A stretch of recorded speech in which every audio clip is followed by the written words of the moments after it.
Do you believe in forgiving or forgetting? It's funny how family gatherings have this way of making you forget everything you've achieved in your life, all the battles you fought on your own, and every hard-earned bit of independence you've built, because the moment you sit at that table, surrounded by the same faces that have been telling the same stories for decades, you somehow get reduced back to the version of yourself they decided you were years ago, and in my case, that version is the single, still figuring it out, can't seem to keep up with her brother, younger daughter. I've been to enough holiday lunches to know exactly how this script usually goes, but this Easter, I had already promised myself I wasn't going to sit through the usual subtle digs and forced smiles without at least getting something for myself out of it. I didn't exactly walk in planning to drop a bomb on the family, but when the moment came, I knew I wasn't going to let it slide, not this time. We were halfway through lunch when my aunt, who has never mastered the concept of an inside voice, suddenly raised her glass, beaming at my brother as if she'd just won the lottery, and announced, "Your brother just got engaged." Isn't that wonderful? The table erupted in clapping and congratulatory noises, and, of course, all eyes swung to me because that's the next step in this little performance, my turn to nod and smile and offer the right level of enthusiasm so no one accuses me of being jealous. I did exactly that for all of 2 seconds, until she decided that wasn't enough, leaned back in her chair, and added, loud enough for even the neighbors to hear, "So when's your turn?" Now, I've been asked that question in every possible tone, curious, pitying, teasing, but this time there was an edge to it, the kind that says, "We've been waiting too long, and frankly, we're starting to think it's never going to happen for you." And I could have done what I usually do, laughed it off, said something vague about someday, and let the conversation move on. But instead, I felt this wave of absolute clarity, and without breaking eye contact with her, I took a slow sip of my drink and said, "Oh, I'm already married. I just didn't invite anyone who wouldn't approve." The silence was immediate and total, like the air got sucked right out of the room. No one moved. No one breathed. My aunt's smile froze, my mother's fork clinked against her plate, and my brother actually stopped mid-bite. I didn't give them the satisfaction of explaining or justifying anything. I just went back to my food like I had said something as ordinary as pass the salt. It's incredible how quickly a table full of people who never shut up can turn into a scene from a bad drama, where every face is working overtime to process what they just heard and decide how they're supposed to react. I caught my mother's expression out of the corner of my eye, tight, controlled, like she was calculating how to handle this without making a bigger scene, while my father looked like he'd just been told the family business went bankrupt. And then there was my brother, glaring at me like I had just ruined his engagement announcement, which, to be fair, I might have, but he'd been living in the spotlight for so long that maybe it was time he learned what it felt like to share it. I could almost hear the mental gears turning around the table, each person trying to decide if they were more offended that I had gotten married without telling them or that I had intentionally excluded them. And then my aunt, never one to leave a silence unfilled, leaned forward with this overly sweet smile that didn't reach her eyes and said, "Well, I guess that explains a lot." No one asked her what she meant, but the way she said it was loaded, like she already had an entire narrative ready to spread, one that would make my choice sound like some dramatic rebellion instead of the logical decision it actually was. I didn't bite. I didn't even glance her way. Because here's the thing, I knew exactly what was coming next. The calls. The gossip. The attempts to make me feel guilty enough to give them the story on their terms. But for once, I wasn't going to scramble to defend myself or offer the sanitized version they could live with. So I finished my meal, ignored the stares, and kept my mouth shut, knowing full well that every second of my silence was driving them even crazier. That's the thing about people who thrive on control. They can't stand it when you take away their ability to define the narrative, and they especially can't stand it when you're not playing defense anymore. I could already feel the shift happening, the quiet panic setting in as they realized they weren't going to get answers right there at the table. When dessert came out, the usual chatter picked back up, but it was strained, punctuated by the occasional glance my way, like I might suddenly offer up an explanation if they just stared hard enough. I didn't. And when I finally stood up to leave, I could feel every pair of eyes following me, my mother giving me a quick, "We'll talk later," in that tone that isn't a suggestion. I smiled politely and walked out, already bracing for the fallout that was definitely coming. And as soon as I closed my car door, my phone buzzed with the first of what I knew would be many incoming calls. It was my mother. I let it go to voicemail. I had no intention of letting them regroup and corner me into the conversation they thought they were entitled to, not yet. Because this wasn't just a reveal. This was the first move. And I wasn't done playing. By the time I got home that evening, I had already decided that whatever storm was coming, I was not going to waste my energy trying to calm it down, because I have learned the hard way that with my family, the outrage is rarely about what you actually did, but rather about the fact that you dared to step outside the role they assigned you years ago and refused to crawl back into it when told. I hadn't even kicked my shoes off before my phone lit up with my mother's name again, and while I briefly considered picking up just to see how quickly she'd cut to the guilt trip, I decided against it, because I knew exactly how this conversation would go. She would lead with a sweet but brittle, "We need to talk," then move quickly into how I had embarrassed the family, upset my brother, and stolen the spotlight from his engagement, as if my life choices are supposed to be scheduled around his milestones like some sort of PR calendar. When I didn't answer, she called again, then my father, whose approach is more direct, usually skipping right past pleasantries and going straight for the accusation. His voicemail did not disappoint. "What on earth possessed you to drop something like that at Easter? You know your aunt will tell everyone, and now there's going to be all this talk." As if the problem wasn't the years of dismissal or the constant condescension, but the possibility that the wider family might finally see that I had been living a full and deliberate life without their approval. It's almost comical how predictable it all is. The concern isn't for me or my happiness, but for the optics, for the fact that they weren't in control of the narrative from the beginning.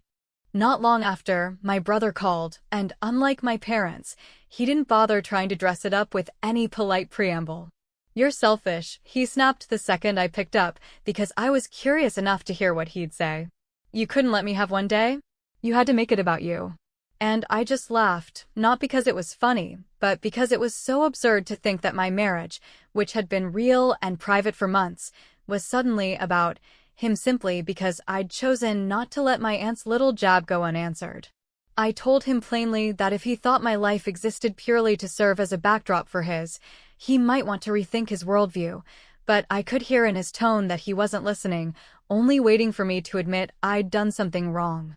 The truth is, I think what really infuriated them wasn't just that I'd kept something this big to myself, but that I had managed to pull it off entirely without them, no input, no meddling, no chance to make it about their approval or their image. My parents have always operated under this unspoken rule that family shows up for family, but only in the ways they choose to define it, which is why they didn't feel the need to show up for my college graduation or support me when I started my business,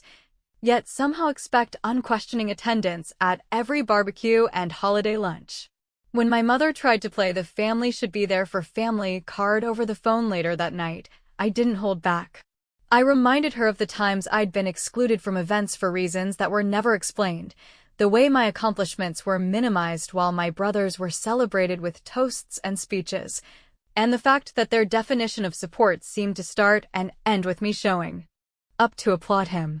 Her silence on the other end of the line told me she knew I was right, but instead of conceding anything, she shifted into the usual emotional manipulation, saying she was just hurt that I didn't trust them enough to tell them. I didn't bother explaining that trust is earned and that they'd long since spent whatever trust one once had in them when they repeatedly proved that anything I shared would eventually be twisted, judged, or used against me. It wasn't worth having that argument, not yet.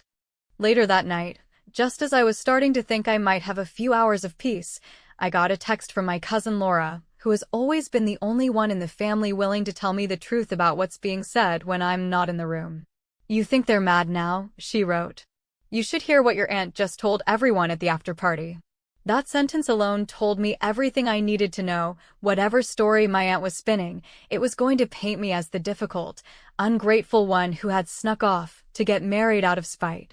And while part of me wanted to call Laura immediately to hear the details, another part of me knew that whatever version my aunt was selling, it was only going to make my eventual move that much more satisfying.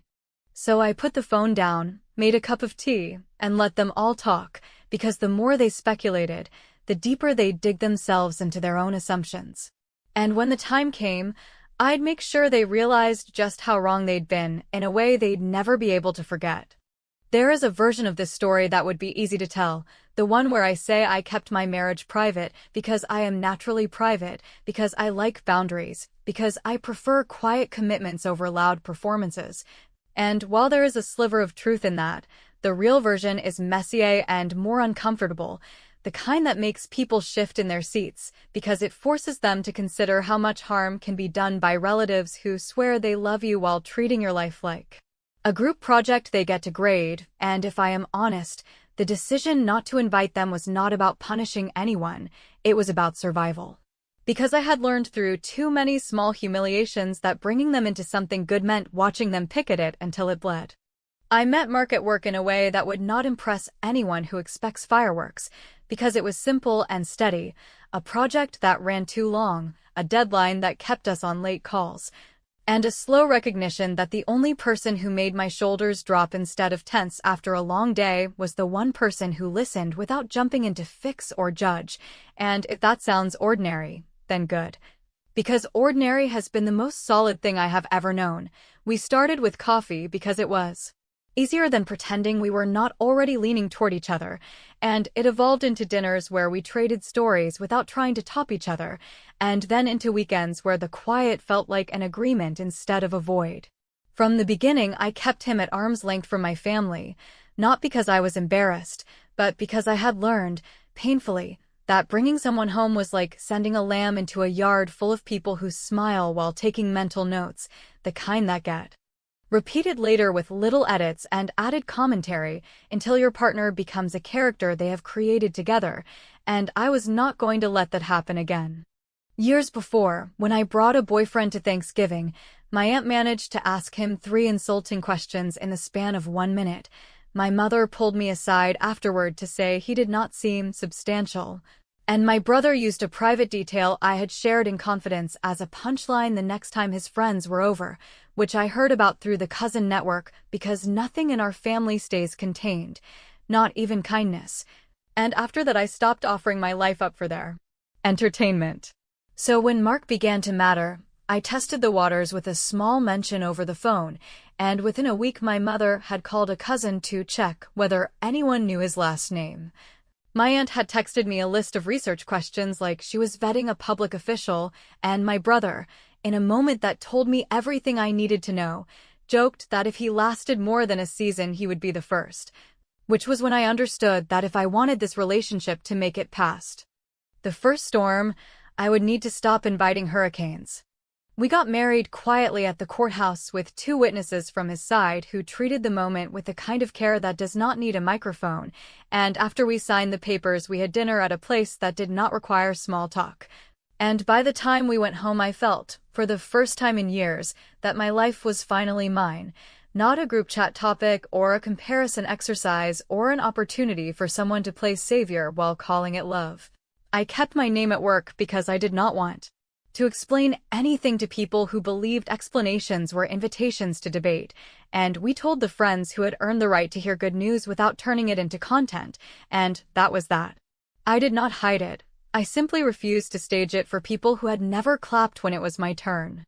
So when Easter lunch turned into my aunt's version of a press conference and I said what I said, I was not dropping a bomb for drama, I was drawing a line that should have been obvious years ago. And the minute the silence settled I knew the narrative machine would spin up anyway, which is why I spent that evening doing something that probably seems petty if you have never had to defend your own life from people who claim ownership over it. I curated a small album of wedding photos and little videos on a private link, not a performance, not a montage with big music, just real moments that looked like the truth, and I shared it with a handful of cousins and old family friends who had always treated me like a person rather than a cautionary tale. And I wrote a single sentence that said, in clean words and without bait, that I was happy, I was safe, and I was not looking for anyone's review. That was not for my aunt. That was for the people who would be asked to co-sign her story at the next gathering, the ones who would be told I had done this to spite the family, and I wanted them to have proof that spite had nothing to do with it.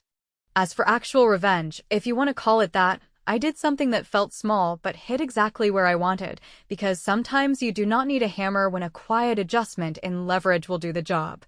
I updated my emergency contact and beneficiary forms at work. I removed my parents from anything that gave them a sense of official role in my life, and I sent my aunt a thank you card that said, with the kind of politeness that carries a sting if you read it twice, that her question at lunch reminded me to stop treating my life as a family project, which I signed with my married name, not to rub it in, but to make clear that I was done pretending I owed them access. I did not post a public announcement or engage with the noise, because attention is their oxygen and I was not going to keep feeding it. A few days later, when the dust should have been settling, my brother posted his engagement photos with a caption that said, in the kind of tone he uses when he wants to sound wise without saying much, that real celebrations happen with family, not in secret, and that some people make up milestones to feel important, which was about as subtle as a bullhorn and exactly the kind of thing he thought would rally the troops to his side. I took a screenshot, felt the old anger rise and then fall, and realized I did not need to answer him directly to win, because he had just given me the perfect opening I had been waiting for, and the next move, the one that would make the room go quiet in a way no toast ever could, was already starting to form in my head. In the days after my brother's caption tried to turn my marriage into a punchline, I felt the familiar urge to defend myself in a way that would satisfy no one. To explain and justify and beg for basic decency from people who have always treated fairness like a favor they can revoke, but I caught myself before I wandered back into that losing game and instead decided that if they wanted a narrative, I would hand them one they could not bend without exposing the seams, which is why I started quietly pulling together the little things they had said and done over the years, the emails where an invitation somehow skipped me and landed everywhere else, the group messages where they planned celebrations around my schedule when it served them and over me when it did not, the screenshots of comments that were supposedly jokes but looked a lot less funny when you saw them stacked together, and I pulled all of it into a neat, boring folder with date stamps, because nothing drains the drama out of lies faster than calm, orderly truth. I did not publish anything or blast it across the internet with a grand announcement, because I know how that plays in a family like mine, where outrage is treated as proof that you are unstable, so I opted for something smaller and sharper. A series of ordinary posts that looked like life updates, but were actually carefully placed tiles in a path I wanted certain people to follow. A photo from our courthouse day with a simple line about feeling grateful for steady love, a quiet mention of a promotion that my parents had ignored when it happened the first time, a throwback to my graduation that only said thank you to the two friends who sat through the ceremony when family could not be bothered, and then, for anyone paying attention, a picture of the little table where Mark and I signed the marriage license with a caption about how not every celebration needs an audience to be real, which was not a punch at my brother so much as a mirror he would not be able to resist staring into. The response was immediate in the way that only family can be, cousins liking before unliking as if their phones were hot, an aunt commenting a heart and then texting me privately to ask whether I intended to start a war. An old neighbor sending a message that said she was happy for me and that she had always thought the way I was treated felt off even if she could not put a finger on it, which made me laugh because of course people could feel it. And then there was the message I did not expect, but probably should have, a long, careful paragraph from my brother's fiancée, whose name is Emily and who has always looked at me with the polite distance of someone trying to navigate a map handed to her by people who like to redraw the roads. And she wrote that she hoped it was not an intrusion to reach out, that she had heard a handful of different stories and some of them did not line up, that she did not want to step into the middle of anything that was not her business, but that she hated the feeling of guessing when the truth might be simpler, and if I was willing, she would like to hear my version directly because she did not want to build a marriage on sidelong glances and half-facts. I stared at that message for a long time because it would have been easy to unload on her, to dump every grievance into her lap and let her swim in it while I watched from the shore. But there is a difference between revenge and wreckage. And I am not interested in destroying someone who did not build the cage, so I told her what mattered in words that were plain and calm, that yes, I got married, that no, I did not invite the family, that I had learned over years that sharing good news in this group usually meant paying for it later, that I did not want her to feel caught or obligated to take a side, and that I wished her well because if she loved my brother she would need all the luck and clarity she could gather. And I ended by saying that if she ever felt cornered by the stories being told, she could ask me directly and I would answer once, cleanly, and then step back, which is as much grace as I can offer anyone tied to that house. The funny thing about telling the truth without fanfare is that it makes gossip look loud and desperate, and within days I could feel the tone shift in the wider circle, not an apology or a public reversal, because that would require courage, but a softening at the edges, fewer bold claims about what I had supposedly done and more muttered caveats about how there might be more to the story. And as the volume dimmed, my brother did what he always does when attention slips, he pushed harder. Which is how a printed invitation arrived in my mailbox the following week, not hand-delivered or even sent with a note, just a heavy envelope addressed to a version of my name that I stopped using when I left high school. The kind of passive swipe that says you are included but also not really. And inside was a card announcing an engagement party hosted by the family with space for a guest count that had my line crossed out, and the words "no additional guests" handwritten in the corner as if to underline the point that I was welcome, but my life was not. I sat at the kitchen table with that card and felt a flash of heat that could have tipped me into something messy, but instead I let myself smile because it was exactly the stage I needed, a room full of people who prefer a story told in their voice. A projector screen my uncle loves to roll out for slideshows, a captive audience primed for sentimentality, and a groom who cannot imagine a world where the spotlight does not bend toward him, which made the next step obvious, because if they wanted me there without Mark, then I would come alone, not angry or sulking or spoiling for a fight, but prepared with something so calm and undeniable that it would do the work for me while I stood there and watched, and by the time the music faded, they would finally understand what I meant when I said I was done asking for approval. The night of the engagement party, I walked in alone because that was the rule they tried to pin on me, and I decided to follow it in the most inconveniently obedient way possible, not sulking or dramatic or late on purpose, just calm and on time with a neat little flash drive in my purse and a practice smile that said I had no intention of causing trouble while also quietly promising that if trouble arrived, it would not look like what they were expecting, and I stood there greeting relatives who looked at me the way people look at a light switch that does not seem to work anymore, tapping the same spot and getting nothing back. I found my uncle near the projector cart he loves more than he loves most conversations, the same cart that shows yearly slideshows at birthdays and anniversaries, and I told him I had put together a simple montage for the toast break, nothing flashy. Just family moments that might give everyone a reason to pause and breathe before the speeches, and because he adores the idea of being the guy who makes the room hush at the right time, he nodded like he had been waiting for me to ask. I will not pretend I was not nervous, because I could feel my heart doing that stubborn drumbeat it does right before you do something you cannot take back, but what steadied me was the unglamorous certainty that I was not lying, I was not inventing, I was not twisting. I was simply placing the truth in the center of a room that prefers the truth to be something whispered in hallways, and whether they handled it with grace or outrage was going to tell on them, not me. When the music dipped and glasses were tapped and my uncle gestured for the slideshow, I stepped up with the kind of pleasant expression people wear when they are about to share baby pictures, and I thanked everyone for cheering for the engaged couple, and I said, in a tone I had rehearsed until it sounded like an aside, that families are strange machines that run on stories, some of them accurate and some of them repeated so often they start to sound like facts, and that I had brought a few minutes of context for myself. Because I was tired of hearing the version where I am a secretive grudge collector who cannot be happy for other people. The first image was not a wedding shot or a reveal. It was my college graduation photo with only 2 friends at my side.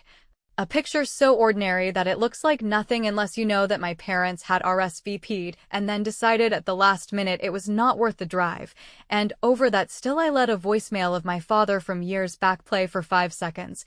The one where he said maybe next time, and then the screen shifted to a screenshot of the family group chat skipping my promotion. Dinner because a resale event popped up for my aunt, and I did not narrate or accuse. I just let the room do the math while I kept my hands folded loosely around the mic. Then came quiet clips of my courthouse day, not a Hollywood performance, just me and Mark signing a form and laughing after the clerk mispronounced our last name, and that rolled into a short series of stills from our small dinner, a fork midair.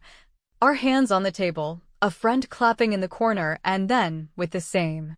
steady pace, the screen showed my aunt's text thread asking around for Mark's employment details as if she were hiring him, followed by the caption my brother posted about real celebrations happening with family, which landed exactly the way I knew it would.